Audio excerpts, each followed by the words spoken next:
श्री हरि का चमत्कार। बहुत समय पहले की बात है। एक गांव में रघु नाम का एक व्यक्ति रहता था। रघु पेशे से सुनार था और सोने और चांदी के आभूषण बनाने में माहिर था। उसकी कारीगरी इतनी सुंदर थी कि लोग दूर दूर से आकर अपने आभूषण उसी से बनवाते थे। लेकिन रघु की पत्नी कुसुम हमेशा बीमार रहती थी। रघु उसकी बीमारी से बहुत परेशान था और इलाज के लिए उसने कई उपाय किए, लेकिन कोई फायदा नहीं हुआ। एक दिन दुखी होकर रघु एक संत के पास गया। उसने संत से हाथ जोड़कर कहा, बाबा कृपया मेरी मदद कीजिए। मेरी पत्नी हमेशा बीमार रहती है। मैंने कोई पाप नहीं किया, फिर भी इतनी परेशानी झेल रहा हूँ। कोई उपाय बताइए। संत ने शांत स्वर में कहा, बेटा, जो भी सुख और दुख हमारे जीवन में आते हैं वे हमारे ही कर्मों का फल होते हैं।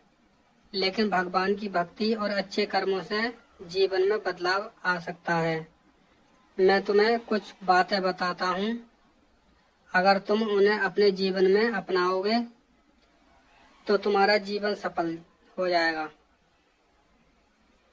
रघु ने श्रद्धा से सिर झुकाते हुए कहा, बाबा, आप जो कहोगे मैं करूँगा। संत बोले, पहली बात, झूठ बोलना बंद करो। दूसरी बात, अपने मन में दूसरों के लिए दया और सेवा का भाव रखो। और तीसरी बात, जितना हो सके उतना लोगों की मदद करो। रघु ने थोड़ी चिंता के साथ कहा, बाबा, मैं तो आभूषण बनाता हूँ और इसमें कभी कभी मुझे सोने में मिलावट करनी पड़ती है। लोग झूठ बोलना मेरी मजबूरी बन जाती है। संत मुस्कुराए और बोले, बेटा, सच्चाई का रास्ता कठिन होता है, लेकिन यही मार्ग तुम्हारा जीवन बदल सकता है। रघु ने गहरी सांस ली और कहा, बाबा, अब मैं सोने के आभूषण बनाना छोड़ दूंगा।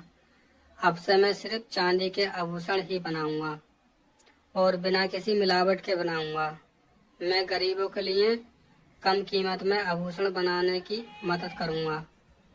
संत ने आशीर्वाद देते हुए कहा, यही सच्चा धर्म है बेटा, इसे कभी मत छोड़ना, तुम्हारा कल्याण अवश्य होगा।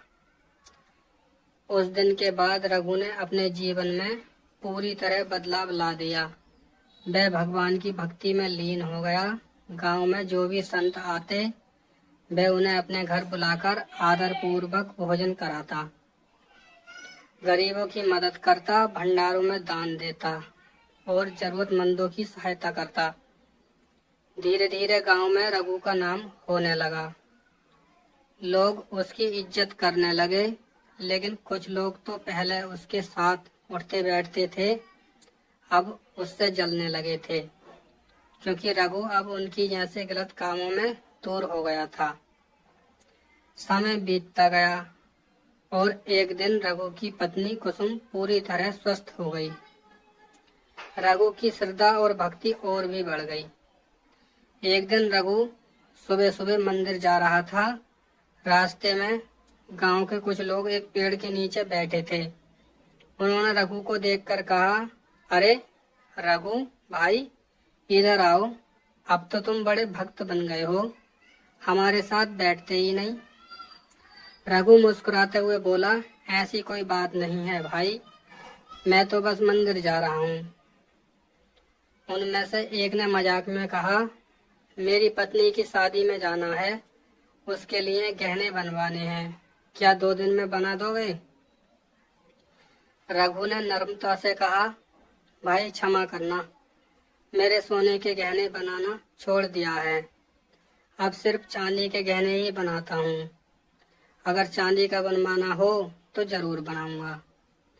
उन लोगों ने सबकी बात को अपमान समझा और आपस में कहने लगे, देखा कितना घमंड आ गया है, बड़ा भक्त बन गया है, अब इसे सबक सिखाना पड़ेगा। कुछ समय बाद उस राज्य के राजा के बेटे की शादी तय हुई। राजा ने पूरे राज्य में सबसे अच्छे आभूषणकार को बुलाए जब गांव के जलने वाले लोगों को ये खबर मिली कि वे जानबूझकर राजा के पास गए और बोले, महाराज, हमारे गांव में एक रघु सबसे बेहतरीन आभूषणकार है। उसके जैसे गहने कोई नहीं बना सकता, आप उसे बुलाइए। राजा ने कहा, ठीक है, रघु को बुलाओ। उन लोगों ने झूठ बोलते हुए कहा, महाराज, रघु अभी दूसरे गांव में गया है, उसने ही हमें भेजा है, वह जरूर आपके लिए गहने बनवाएगा। राजा ने कहा, तो तय रहा, मेरी बहू के गहने अब रघु की ही बनाएगा। बाहर आकर वे आपस में बोले, अब मजा आएगा, रघु ने तो गहने बनाना ही छोड़ दिया था, अब तो वे फंस जा गया। अगर राजा को मना करेगा तो फांसी पर चढ़ा दिया जाएगा। राजा 2 दिन तक रघु का इंतजार करता रहा, लेकिन रघु नहीं आया। अंत में उसने सैनिकों को रघु को लाने भेजा। सैनिक रघु के घर पहुंचे और बोले, राजा ने तुम्हें बुलाया है। रघु आचार्य से बोला, मैंने तो कुछ नहीं किया, राजा मुझे क्यों बुला रहे हैं? सैनिक बोले, राजा ने तुम्हें गहने बनाने का काम सौंपा है।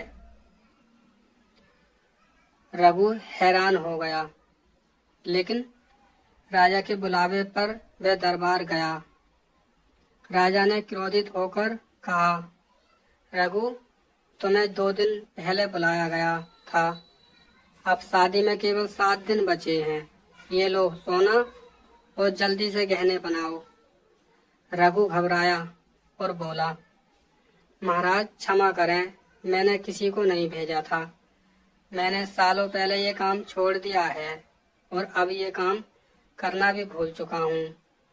राजा और गुस्से में बोला, मजाक मत करो रघु, अगर तुमने गहने नहीं बनाए तो तुम्हें मृत्युदंड मिलेगा, तुम्हारे पास 7 दिन है।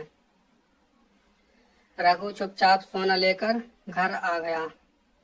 कुसुम ने पूछा, क्या हुआ जी, इतने परेशान क्यों हो? रघु बोला, राजा ने मुझे गहने बनाने के लिए कहा है, लेकिन मैं तो ये काम भूल चुका हूँ। कुसुम ने कहा, आपने भगवान पर भरोसा किया है ना, तो अब चिंता क्यों, काम भी वही करेंगे। रघु ने भगवान के सामने सिर झुकाया और कहा, हे प्रभु, अब ये काम आपके हाथ में है, मैं तो बस एक माध्यम हूँ। रघु ने 7 दिन पूरी श्रद्धा और सच्चाई से मेहनत की। उसे खुद नहीं समझ आया कि कैसे उसके हाथ फिर से पहले जैसे चलने लगे। 7वें दिन उसने गहने राजा को सौंप दिए। राजा ने जब ये गहनों को देखा तो वह दंग रह गया। इतने सुंदर और अद्भुत गहने उसने पहले कभी नहीं देखे थे। राजा ने रघु को ढेर सारे पुरस्कार दिए और उसे राज्य का मुख्य आभूषणकार नियुक्त कर दिया। जब गांव के जलने वाले लोगों को ये खबर मिली तो वे शर्मिंदा हुए। उन्होंने रघु से माफी मांगी। रघु बोला, क्षमा करना तो भगवान का काम है, मैंने अब किसी को कोई शिकायत नहीं रखी, जो हुआ भगवान की इच्छा से हुआ है। और इस प्रकार रघु की सच्चाई और भक्ति और सेवा भावना ने उसे वहां पहुंचाया जहां से उसने कभी कल्पना भी नहीं की थी। सच ही कहा गया है, जो सच्चे दिल से भगवान को याद करता है उसके जीवन में चमत्कार जरूर होता है। दोस्तों, आशा है ये कहानी आपको पसंद आई होगी, तो वीडियो को लाइक और कमेंट में जय श्री हरि जरूर लिखें। अगर हमारे चैनल पर पहली बार आए हैं तो सब्सक्राइब करके जरूर जाएं। जय श्री हरि।